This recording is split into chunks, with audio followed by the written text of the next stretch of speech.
have to make a brief announcement. Today, at 15:45 hours, India conducted 3 underground nuclear tests in the Pokhran range. It's May 1998, and the Indian Prime Minister has just surprised the world. His country has carried out its first nuclear test in 14 years. These tests conducted today were with a fission device, a low-yield device, and a thermonuclear device. There was immediate international condemnation, but attention rapidly focused on Pakistan. Since independence, the two neighbours had repeatedly been on the brink of war, and there was now huge pressure on Pakistan to resist responding to India's test. At first, the Pakistani Prime Minister Nawaz Sharif took a cautious line. We want to act responsibly. We have the capability, and we didn't test the bomb for the last 15-20 years. And we are in no haste to test the bomb immediately after India has tested the bomb. Behind the scenes, though, many in the government strongly favoured an immediate test, especially given the strong public support for it. At the time, Dr. Samar Mubarakmand was one of the leading figures in Pakistan's Atomic Energy Commission, and with the head of the commission out of the country, he was summoned to see the Prime Minister. First of all, he asked my opinion whether we should go for the tests or not. I found it a little strange because in my position I was not supposed to advise the Prime Minister, but anyway, it was nice of him to ask my opinion, and I told him the rhetoric we have heard from the Indian Prime Minister since their atomic tests, that rhetoric indicated that we would lose a lot of face, a lot of influence and a lot of independence of status in the subcontinent unless we went for our own nuclear tests. But international sanctions were inevitable if Pakistan did go ahead and become the world's 7th acknowledged nuclear state, and the cost to the country's fragile economy were likely to be severe. It was in this context that the Defence Committee of the Pakistani cabinet met to discuss the issue. I was a part of that meeting, but since that proceedings of those meetings are very secret and I'm not supposed to divulge the details, but all I can say is that the meeting by and large did resolve that we should go for the tests. Dr. Mubarakmand and his colleagues now began secretly moving materials and personnel to the test site under a mountain range in the remote Chagai area of Baluchistan province. When I left for Chagai, the Prime Minister called me and he told me that what are the chances of you succeeding to do these tests? And I told him that, look, we haven't tried this before, but we are pretty sure we can do it.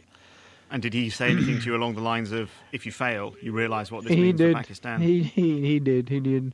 And that was what put the pressure on me. He said, if we fail, then we will lose our face and our neighbours will dominate us. So it's important for us to succeed. And obviously what you were doing was very secret. Were you able to say anything to your family as you left to Baluchistan? I told them I was going to Karachi. So you didn't even tell your wife, your children, what you were doing? No. By now, the United States and other Western governments were ramping up the pressure on Pakistan. Large offers of aid were given, as well as reminders of the sanctions that would follow any nuclear test. But at the test site, Dr. Mubarakmand and his team had other concerns. The final day was the 27th of May was like this, that I was moving around checking all the instrumentation, all the different cables, all the different pieces of equipment that we had built. I was coming in and going out of the tunnels and into the bunkers and out of the bunkers into my room for a cup of tea and so on. And by the evening, I realized what am I doing? I walked in and out 5-6 times. And I must have totaled about 12 kilometers. Let's leave the rest to God. I've done enough. So we left it at that. And the next morning was the D-Day. And under the stars, when we was trying to go to sleep, I looked up in the sky and I could see so many satellites crossing over from right to left and left to right. It looked like everybody was monitoring us and watching us. And the United States had been watching closely. Realising a test was imminent, President Clinton made a last-minute telephone call to the Pakistani Prime Minister, trying to dissuade him from going ahead. But as dawn broke on May the 28th, final preparations were underway. It was very sunny. It was also fortunate that the wind was not very high. It was a low wind and we expected that, God forbid, things went a little wrong. the radiation should not go too far away too quickly. But we had taken a lot of precautions. Then we moved to a point which was 20 kilometers, 30 kilometers away from the 0 point. Then at the time when we have to do the explosion, I just said, okay, let's do it. And my colleague said, okay, then doctor, go and press the button. And I said, no, this equipment has been built by one of our electronics engineers, so let him have the honor of pressing the button. And this engineer then went forward and he said, should I start the countdown? I said, that is a very traditional way of things. Let's forget about the countdown. Just say Allahu Akbar, which means God is great, and just press the button. And he said, God's great, and he pressed the button. And we came out of that vehicle and started looking at the mountain range. And seconds flipped by and nothing really happened. And there were 32 seconds which went by. And what's in your mind then? That was a hard time in my life.